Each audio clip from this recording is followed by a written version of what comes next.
Yeah, so we're going to talk some cricket now on the SportsMax Zone. In recent years, discussions about the development of cricket in the Caribbean, or lack thereof, have raged on amid the decline of West Indies teams, intensifying in the past week, of course, by their first ever failure to qualify for the 50-over Men's World Cup. And the cause for more emphasis on the youth game have grown even stronger as of late, as many see this as one of the deep-rooted causes of cricket's decline in the Caribbean. Well, then, it is at a great time that the St. Mary's College in Trinidad and Tobago has launched an indoor cricket facility named the Saints Cricket Institute, aimed at increasing the development of youth cricketers from St. Mary's and all over the island.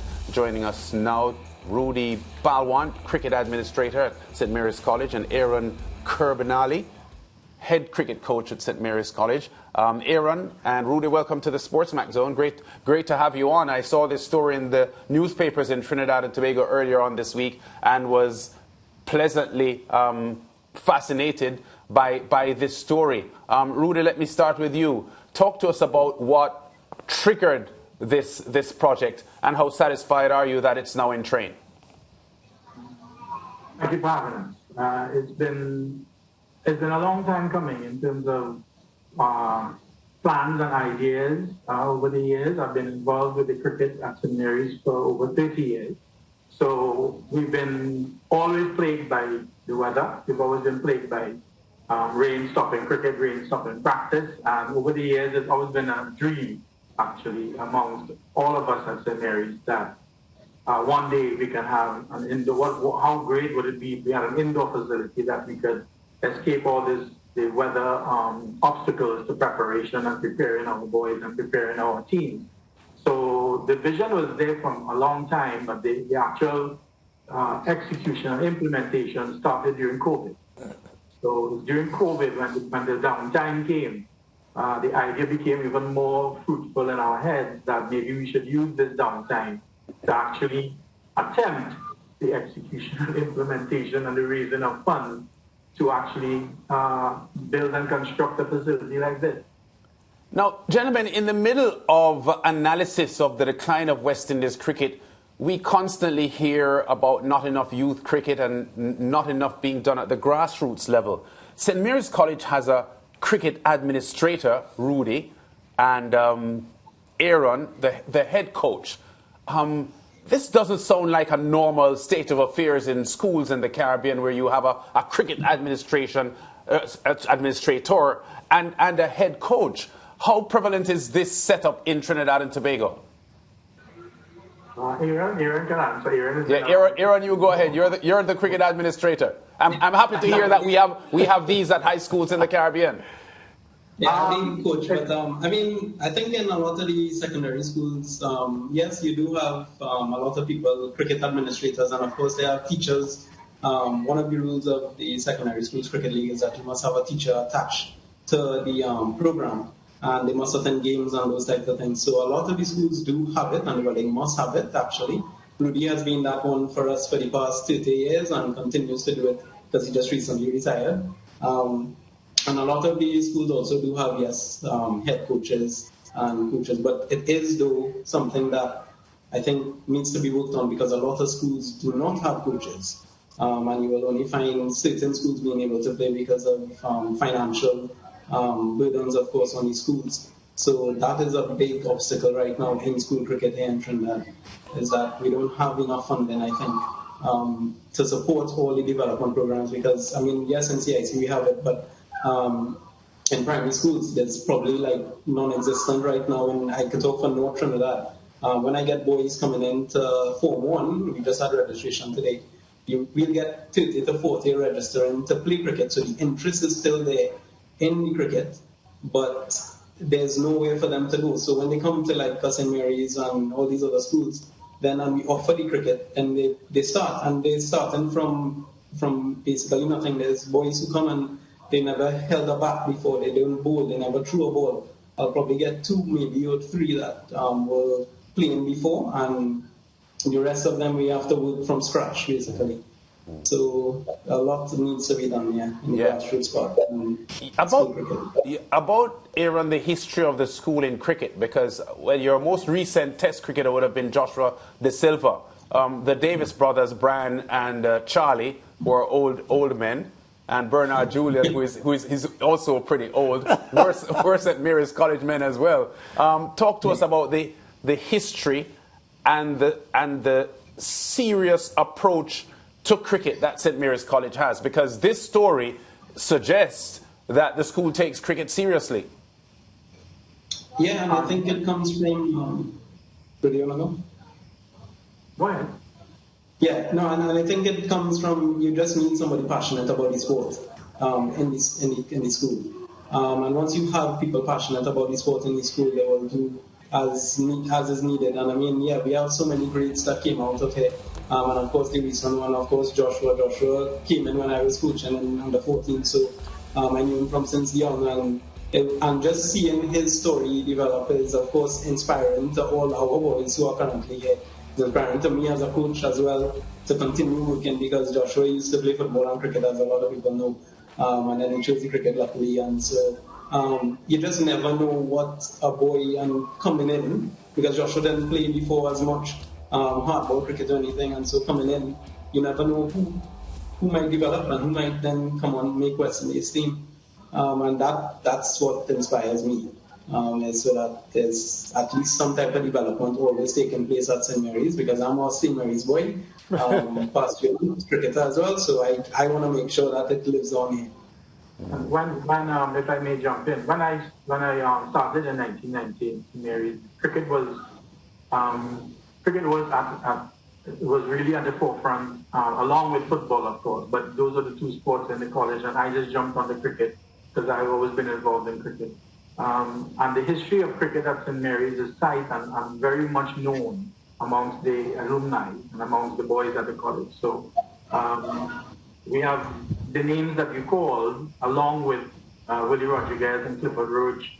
Bernard Julian actually came and coached our team for 2 years. He was actually our head coach for 2 years. And that caused a ripple of cricket love in the school when they saw that somebody like Bernard Julian, because of course they went and they researched him. We told them to research him. And when they found out what he was in West Indies cricket, they were really impressed. And that just kept cricket rolling. And we've had some passionate coaches. We've had some really passionate coaches over the years that have just pumped a lot of resources into cricket.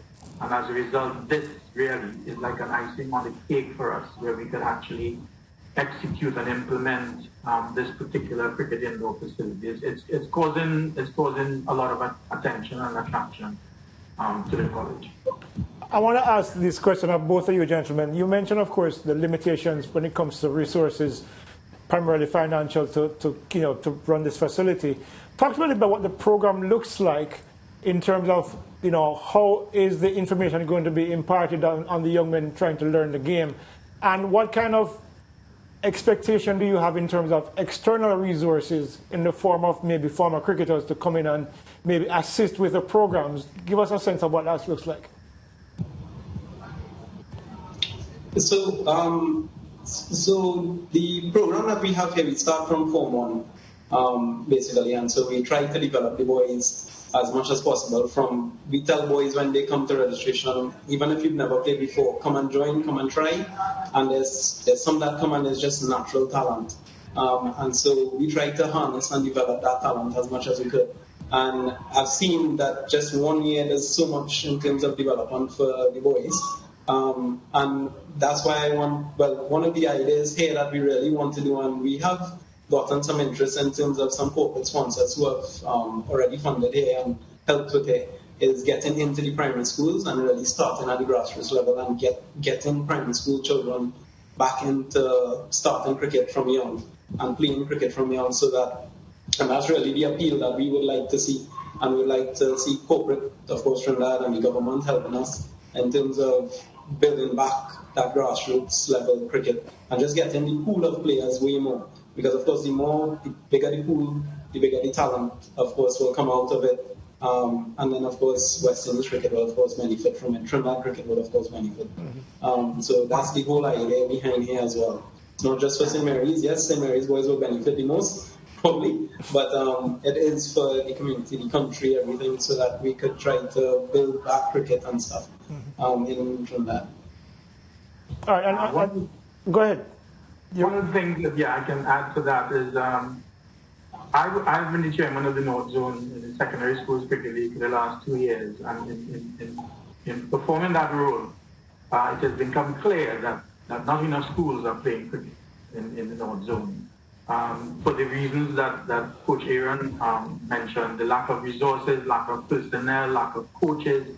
We approached a wide range of schools in the North Zone, and a lot of them told us they don't have any coaching. There are a lot of boys and girls who are interested in playing the sport. And what we plan to do with this cricket facility is to offer the facility, offer coaching, and offer the facility to the primary and to other secondary schools in the community, in the West, in the North, that can come and start a cricket program, play at the facility, use the facility, and that way we widen the pool of players. St. Mary's College, of course, will be first and foremost, but of course we plan to widen it to other secondary schools who don't have the facilities, and that way we can get more players in the cricket, especially in the secondary schools cricket league is really the feeder ground for cricketers in Trinidad and Tobago, and it's really under-resourced.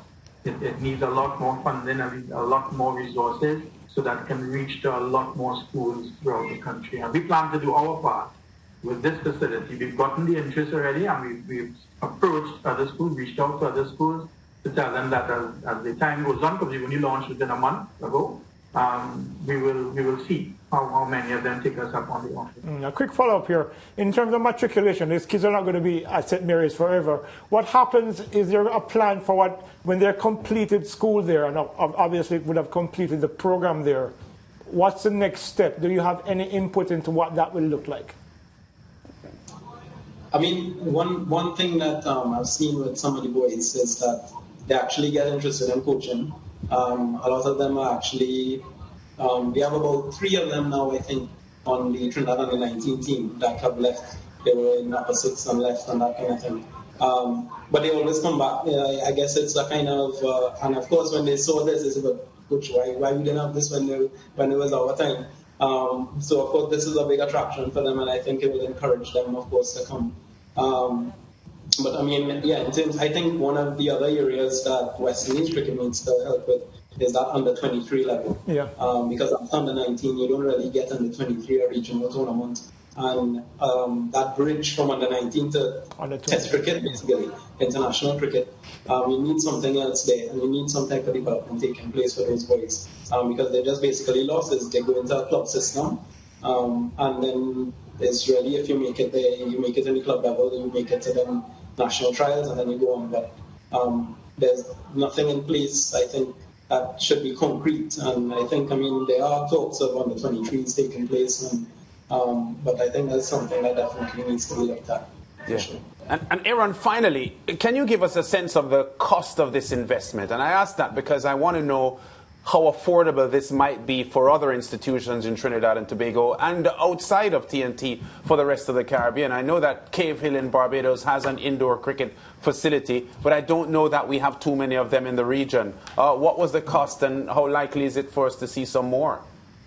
So, of course, we thought it would have cost a certain amount, and when COVID came and, of course, different things came up, of course, prices raised, and it costed about 2 million, and the costs are still increasing because we have not outfitted everywhere yet, and so I still think we need about 200,000-300,000 to get everything that we want, but it is operational. I know it is very costly, and of course, luckily, because we have the school grounds, we did not have to pay for the land.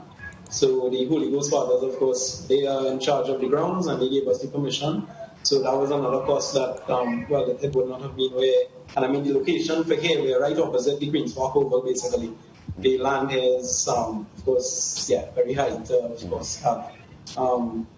So it is a considerable amount to put out, and we were very lucky that we did get help from the government. We got help from a lot of corporate sponsors, a lot of past students, and a lot of past cricketers who, of course, we would have been in contact with, who are businessmen now, who are playing cricket for the school, who held pole positions in different companies in Trinidad. Yeah. And they all, pitched in, and even we did fundraising through the parents. The boys all helped out. So it was a whole effort to do this. Okay, and when you said 3 million TT, right? Yeah. TT dollars. Okay, so that's approximately $500,000 US. That's a lot of money. But about $500,000 US, I would say. Yes. Okay, well, Aaron and Rudy, thanks for talking to us here. We are really pleased to see this development in Trinidad and Tobago, and we wish you the best with these indoor cricket facilities and hope that it will generate a lot of interest among the young players there at St. Mary's College. Thank you very much for having me. Yeah, and before we go to the break, Leighton, I want to make the point here that for decades we have heard criticisms about facilities and the inferior facilities here in the Caribbean. And I'm saying that when I see the pictures of this indoor facility there, if I was a 12 or 13-year-old, it would make me want to play cricket. Absolutely. And I think that this is what we need to help to resuscitate interest in the game among our youngsters, because that is where it's going to start. It has to be. And the thing about it is that you're right. What I find that a lot of the regional territories are very lethargic as it relates to encouraging and engaging youngsters who want to play the sport. Yes. This facility is one example, but there are other ways as well in which they can get youngsters involved and engaged in the game and unearth the talent that might be sitting down latent, not even realizing that the talent is there. So you're right. It's about what the territories are doing in their respective areas in terms of engaging the youngsters and getting them interested in the game. Yeah. And that's where it needs to start. Right. And let's remember that this is a school, St. Mary's College. This is a secondary school in Trinidad and Tobago that is making this investment. We go to break. When we come back, Natoya Gould, 800-meter star, national record holder in Jamaica, Olympic and World Championship finalist, Pan Am Games gold medalist. She'll be live in the studio after the break.